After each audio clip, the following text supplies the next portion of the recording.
Hello everyone, my name is Ben, aka Monk, and I'm going to be bringing you a new series on this channel that we have coined the term Playtest 101.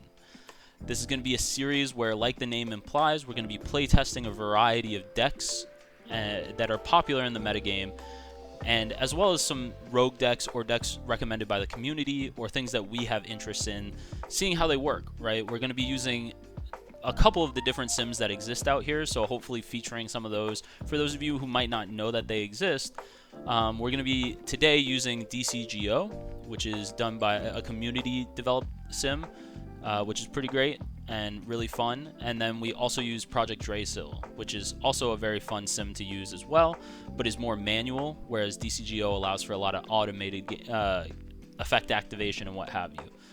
So the deck we're going to be playing today is Imperialdramon. It's a very popular deck, a deck most of you probably know very well. But we chose this one to start off with because of that, because it's a deck that you all know very well. But also, unfortunately, I haven't had a chance to play it a whole lot. So it's also a deck I haven't gotten my hands on as much in the current meta as I would have liked to. So I'm going to be playtesting this very basic skeleton for the deck and seeing if it's really as busted as people say. You know, it's gotten a lot of tournament placements. It's placed multiple decks in top 16s in multiple regionals so far. And so it is, on paper at least, a very strong deck. But we'll see if in the hands of a more amateur level player, a player who's not necessarily as skilled as some of these guys getting top 16s, if it still is able to hit that same effect, you know? Or if it falls flat. I mean, every deck suffers, no matter how consistent, suffers from some of the same issues that every other deck deals with. You know, every deck can brick, every deck can high roll. So we're going to give this deck a try, and we're going to be looking to get about 2 to 3 games per episode of the series. So today, I think we have 2 games for you with different outcomes. So that'll be interesting as well. And hopefully it'll help you guys to decide whether or not you would be interested in playing Imperial, whether it's the deck that you want to take into this meta, or if you have a different deck that you are interested in seeing, let us know. Send us a list, we'll throw it up, and we'll playtest it and record it and put it on display for everyone to see and judge, you know. But by no means are we professional high-level players. We accept any amount of criticism. If you guys have any tips or anything that you see that we do wrong, don't hesitate to call it out and let us know. We're all trying to get better at this game together and as a community, so we look forward to seeing that feedback. And also, if you want to see any decks tested, let us know. Alright, so this is game 1.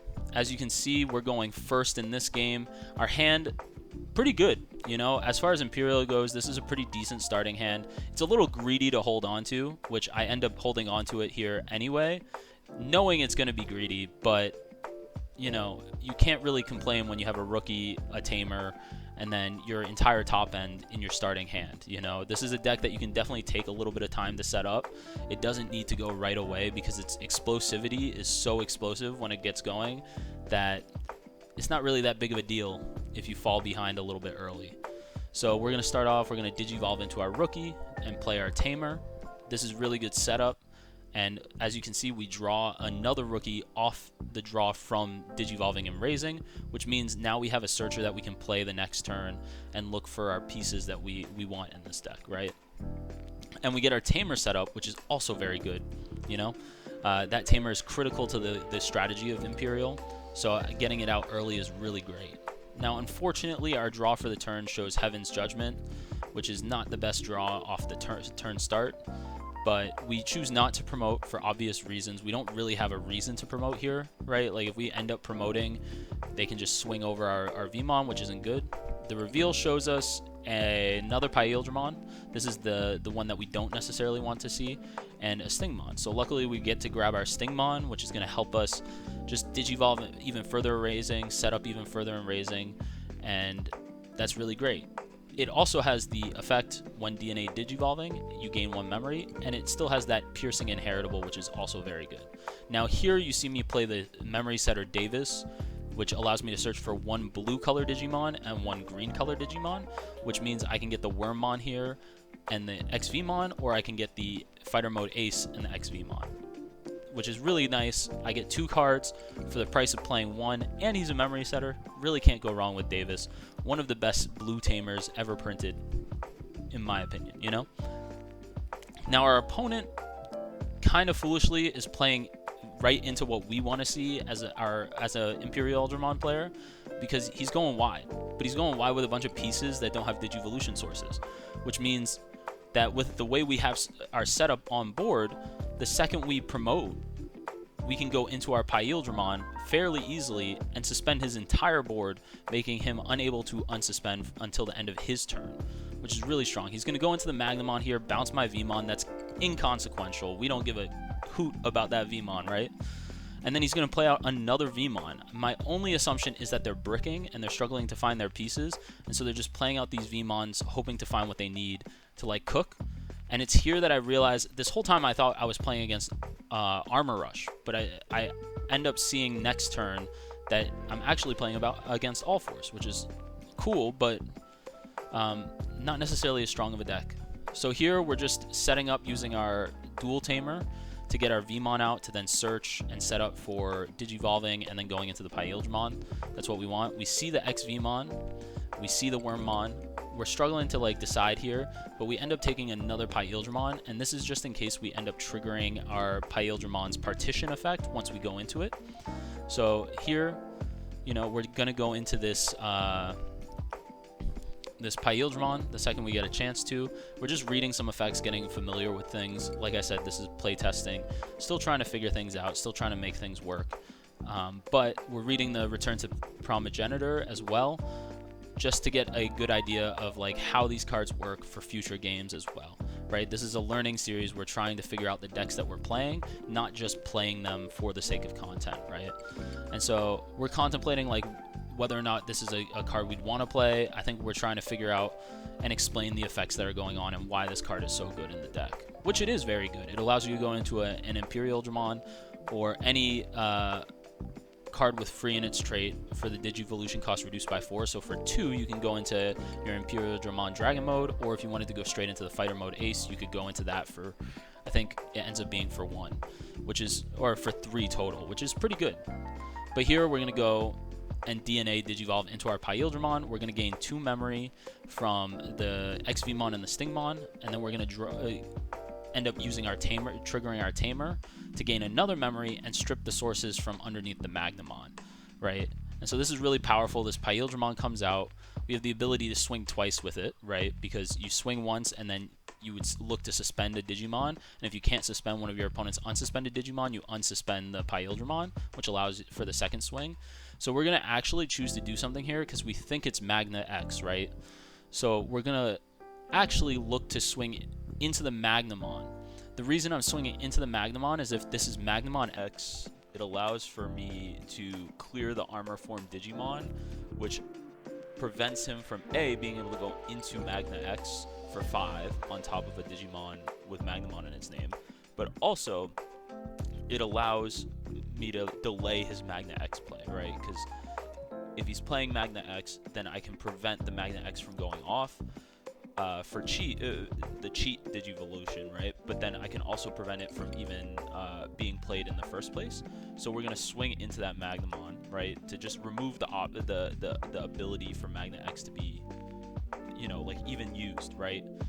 Now, if I was doing my research, I notice here that I hit an All Force in security, but I also hit, but he also has Warp Vmons on the board. And so this is where we learn, okay, this is All Force Vdramon, but it didn't really matter because I have Piercing. And what I failed to realize there is I have Piercing. I should just probably like work to continue to clear his board, right?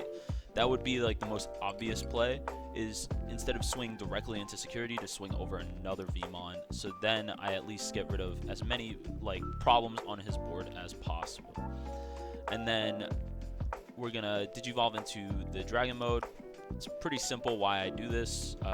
It's just allowing me to get a level 6 on board, but it's mainly for the the effect that it has, its all turns effect, is mainly to prevent him from being able to Digivolve by effect.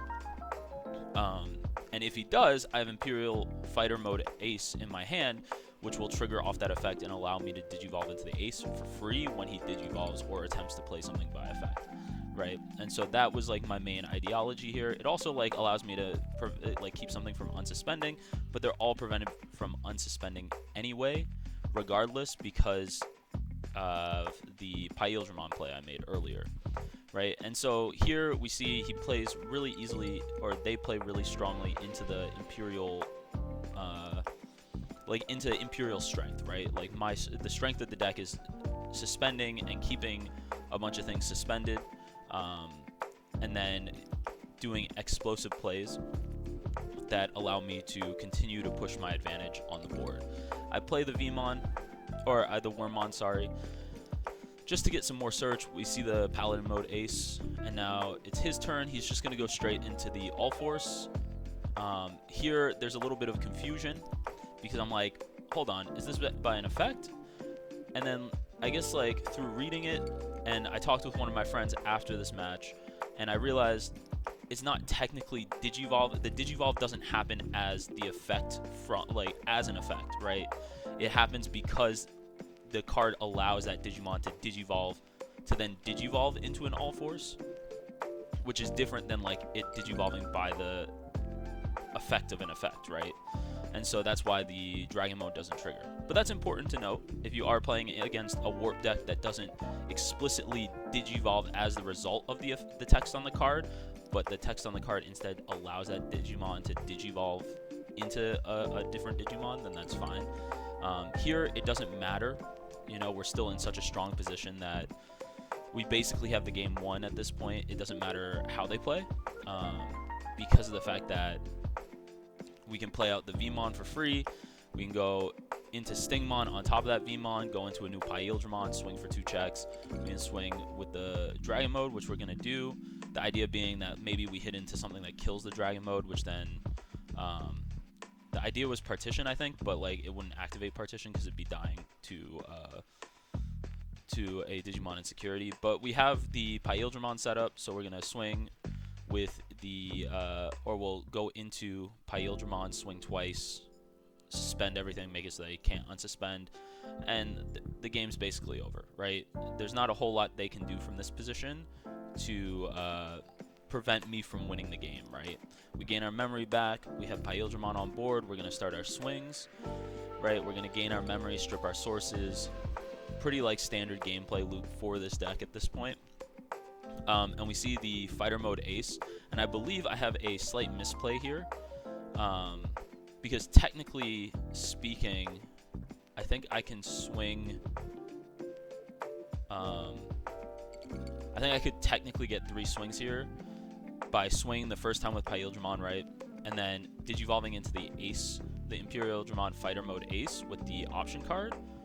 But I think that would have passed turn anyway. So I thought I had game here, but my misplay was I swung with the Dragon Mode before I swung with the Imperialdramon. I should have gone into Imperialdramon first, swung twice, and then I could have Digivolved the Dragon Mode into the Fighter Mode Ace, which for 2, which would have saved the memory, or which wouldn't have passed turn, and then I would be able to go and swing an additional time, because when I swung with the Fighter Mode Ace, it would allow me to unsuspend it, right?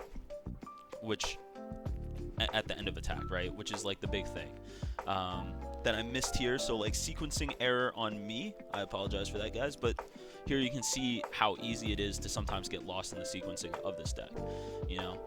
And it's important to think about those things, and that's why we also playtest, though, because it allows us to see those mistakes, and watching back your replays allows you to see those mistakes. Now here, I'm just kind of dwelling over the fact that I made that mistake here. I realized that I swung with the wrong thing to start off, and I should have gone into Imperialdramon first and then swung my 2 checks, and then gone into the Fighter Mode Ace to swing. But I didn't do that, and that's my fault, you know? You just gotta honor those. You gotta be able to like register those mistakes. Here, it doesn't matter that much because none of his Vmon can unsuspend at the start of his turn. So it's not like we're at a threat of losing. I still have all 5 security. I'm not really too worried here about losing. Here I'm just trying to figure out if I can pass turn without giving them a bunch of memory, but it doesn't really matter at this point. They're playing an all-force deck and they can't unsuspend, which is kind of tough for all-force, right, at that point. And here we're just kind of coasting out, still trying to make the right decisions here. I think the new Imperialdramon is just better than any other Imperialdramon in the deck. It's not like you play those other Imperialdramon because they're as good as the new Imperialdramon, but it's more so just so that you have more DNA options in the deck. So if you're not hitting the new Imperialdramon, at least you have other options that are beneficial to the strategy of the deck, right? Because your goal is to go into Imperialdramon, regardless of which Imperialdramon, right? Your goal is to go into Imperialdramon every single time, right? Through DNA digivolving. So here we just trying to keep our like steps solid and like get the pacing of the deck and like the right choices of the deck still like reinforced in our minds here, right? It's still important, even if you have a game, to make sure that you are making the right choices for furthering your game state, right? Because you never know, your opponent could find like a play that you don't expect, right? The crazy thing here is they chose to bounce my Imperialdramon instead of bouncing my Dragon Mode, and I don't think it matters. I think it's a tough situation either way, but the idea that they would bounce the level 5 that doesn't really do a whole lot except for swinging twice over the level 6 that I can digivolve into like Paladin mode Ace on top of, I could digivolve into Fighter mode Ace on top of, you know, I could digivolve onto a bunch of things. But I mean, it doesn't matter at the end of the day. Like I've said a few times now, that's just game, right? Like we have game here, there's nothing to worry about. We just gotta make the right choices and we're fine. I think I even go into the Fighter mode Ace here just cause, and then we get the surrender. So pretty simple game. It's all force, you know, not a meta deck necessarily. All right, now on to game 2. Here we go. This is our hand. We're going second here, and this is a pretty good starting hand as well. We have multiple searchers in our level 3s. We have one of our level 4s that we need, and we have our level 6. The big thing is we're missing our Imperialdramon and our Tamer, which is what we really want to start off with. However, we choose to keep the hand anyway because you can't really be super greedy with mulligans all the time. I think if you're like backed up against the wall, right, and things just aren't going well for you, then you can be greedy. And I think definitely first game is a really good time to be greedy with your mulligan, but what can you do? So here we realize right away it's not hard to identify War Greymon or Black War Greymon decks because they're pretty like they all run pretty much the same bottom end. So here we notice, okay, right off the bat we see the Black War Grey X in the reveal. We see the 2 Agus, so we know what we're playing up against. Right now we're trying to decide which rookie to go into. Personally, this might have been a small mistake. I think personally here I would probably go into the promo Vmon if I had a do-over. The only reason for that is because I believe it would get me more draws just overall and cheaper Digivolution. But we go into the Searcher for obvious reasons. We want to try and find pieces here. We take the Paladin mode Ace because in this version of the deck we're only running one of them. So I choose in a reveal of a bunch of cards I don't really need. I figure I might as well take the one copy, right? The one of in the deck. And I think against Black War Grey, War Greymon, source reliant decks, I think Paladin mode Ace is a really good choice. But here you can see we're really not hitting the pieces we need fast enough. And a big worry against the Black War Grey X deck is that they have access to Tamer Hate, which is really bad for our deck because we rely so heavily on our 4-cost Tamer that if we play it and pass turn and then they can kill it, we're screwed. We have no momentum at that point, right? Like we lose all our momentum off of them popping our Tamer because our Tamer, especially against Greymon decks, is so important for for stripping their sources and getting rid of some of their protections. And not being able to do that is huge. And losing that Tamer and like memory manipulation in this deck is very important as well. And so ideally you kind of want to hit Tamer's insecurity And you'll see like we kind of struggle to do that. Our security is kind of weak. It was weak last game, I think, though we didn't really get any hits into our security, and it's definitely weak in this game. So right now, I'm just really trying to search, right? This is a come from behind deck. If any deck can come from behind, Imperial is one of the decks that can do it. But here, you can see I'm contemplating playing that Tamer, but because my swing reveals a training, I'm mad because I realize, like, I just gave him a training to work with. He has a level 5 in breeding area. I don't have any of the pieces I really need yet. I find my first Imperialdramon here off the reveal, but I don't have any of the pieces I want or I need. I see Heaven's Judgment in that reveal, which means I'm probably not going to see an insecurity. I can't play the Tamer because if I play the Tamer, he might push out, Digivolve into the Black War Gray, and kill my Tamer. I'm just stuck, right? Because I need the Tamer to be able to, like, further my position, because technically speaking, he's probably just going to kill off my board. But I don't have XVmon, so I don't have a way to get the DNA off. I don't have the ideal Imperialdramon. This hand just kind of went to crap real quick, you know, and we're really struggling here. He's going to go for the attack. This is pretty standard. He put the X antibody underneath. He's going to be X antibodying. He's going to be playing a Tamer. I don't think he chooses to play a Tamer. He chooses the raid. But I don't know if he plays a Tamer here. I can't remember. We'll see. Chooses not to play the Tamer. He's going to Digivolve into the Metal Greymon X antibody as using the X antibody, and then he raids into my and pierces through my my level 3 there. And then he's going to use the effect to pop another level 3. And then he's just effectively cleared my board. I have nothing. And he's still threatening a level 6 here, right? Still has 2 memory. Still has a training.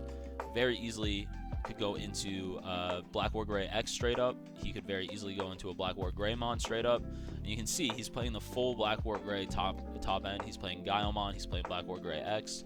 We see it there on the reveal. He's even playing Yuya, which I didn't even realize people still played that card. I mean, I do in my variants, but like still crazy. So now I'm sitting here contemplating my life decisions, wondering where the heck everything went wrong, wondering why I'm even playing against Black War Gray in the current meta. I'm just mad at life, if I'm being honest. I'm cursing my like ineptitude here and my inability to draw the cards I need. And I know I can't play this Tamer. Like, I know I'm just absolutely out of luck if I play this Tamer and he pops it, right? I just can't commit. And here we hit a reveal with a Wormmon, and we can't take the Davis because it doesn't allow you to take Davis names. It allows you to take Ken names, which is frustrating. So I just pass turn. I'm hoping for the best. I'm hoping that maybe he hits something in security that can save me here. But realistically, I might be in a position where I should just be YOLOing. But it's a really tough position. Like, I know he probably has a level 6 in hand, and I know he's just, like, the whole reason he went into that Metal Gray X is A, for the protections it grants and the pop and everything, like all the benefits of playing into it, right? And the inheritable as well. But he goes into it mainly to try and bait me into playing a Tamer still. He's still hoping I'll play the Tamer because I'm pretty sure he has Black War in hand at this point in the game. I'm like, I know he has Black War Gray in hand, the base one. I know he's just waiting for me to play Tamer so he can pop my Tamer instantly with it. I just know that's the case, so I'm waiting for it. That's why I'm not playing the Tamer. It's the only Tamer I've seen all game. I don't know if there's any insecurity. I can't risk losing the only Tamer that I have that helps push my deck forward, you know? But here, I'm just waiting it out. I know it's game. I know it's probably game. And there it is. There's the Black War Gray. We knew it was coming. It's going to end up just popping my Digimon there. And now I'm just like, dang. It's game over. He's going to swing here. He's going to he's not going to unsuspend because he doesn't delete a Digimon. But he's going to unsuspend at the start of my turn. Trash the top card of my security, which happens to be a Tamer. And now I'm just done. I don't even think I promote here. I think I've just told myself, like, this game's over. I don't see anything that I need. Like, I finally see the Imperialdramon, but I'm still missing XVmon. I just can't hit. Like, I'm done. And, like, you can argue. At this point, I'm arguing to myself, like, maybe I should have taken the mulligan at the start of the game. You know, I was very, like, it wasn't a greedy hand to keep by any means, but like with this deck, you really want to see your Tamer, you really want to see your pieces early on, so mulliganing for those is like very important. And here, this is a full-on desperation play. It's probably not the right play, but I've said this game's over anyway. Let me just strip his sources off his Black or Gray X. He keeps the X antibody underneath, and let me return my trash. Maybe I get a Tamer and I get to draw. I don't know. I'm just like hoping that he doesn't have a way to clear this, right? But you're about to find out he had the perfect way to clear this and continue to like push for game, and it's ridiculous. I mean, like, it's game over anyway. I don't have blocker. I'm just hoping there might be a Heaven's Judgment in security, but I know there's not. And there's the Hades Force to basically seal the deal. Absolutely crushing, soul-crushing card to see at this point. It doesn't matter, he has game anyway, but to see the Hades Force is just kind of like the icing on top, you know? Rubbing a little extra salt in the wound, as some may say. But overall, like, I love this deck. I think Imperial's great.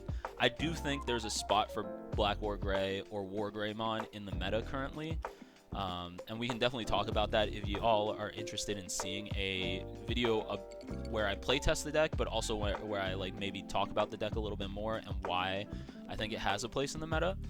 I still don't think it's necessarily like a top tier deck by any means, but I definitely think it operates as sort of an anti-meta deck, and we can go into that more in a different video if you're interested. But here we kind of see, in this video, in this playtest session, we kind of see the folly of playing a card game, even playing the best deck in the format or one of the best decks in the format. You still see that, like, bricking happens, high rolling happens, and sometimes like games just don't work out in your favor. You know, I don't think we should be so quick to judge a deck based off of whether or not it plays well for us or whether or not it plays poorly for us, right? I think we should take our time to really play with the deck, really test everything out, and not necessarily be so results based in how we judge our decks, right? Now, this is more like theory and like philosophy than it is like strict advice necessarily for deck building or playtesting. But like, I think as that match just showed, right, you could be playing the best deck in the format or one of them. You'd be playing a very strong deck with a pretty solid, thought out skeleton that has all the things you need with like solid ratios and everything, and still lose to a deck that's not considered that strong in the current format of the game, right? And so, but what's important there is not to think about, oh, I lost, the deck must be bad. You should think about what happened in that game that led to me losing, and did the deck feel good even though I lost, right? And similar to the game against All Force, was I able to do what the deck wants to do in that game, regardless of whether or not I won or lost? And did I feel like what the deck achieved was good enough to win me games in major tournaments? But that's all we got for today, guys. Hopefully you enjoyed the playtest. Hopefully you enjoyed some of my commentary. And like I said earlier on in the video, please, please, please, please like, subscribe, leave a comment, let us know what deck you want to see next and where we could maybe improve in terms of our gameplay. Thank you all so much for stopping by, and have a good one.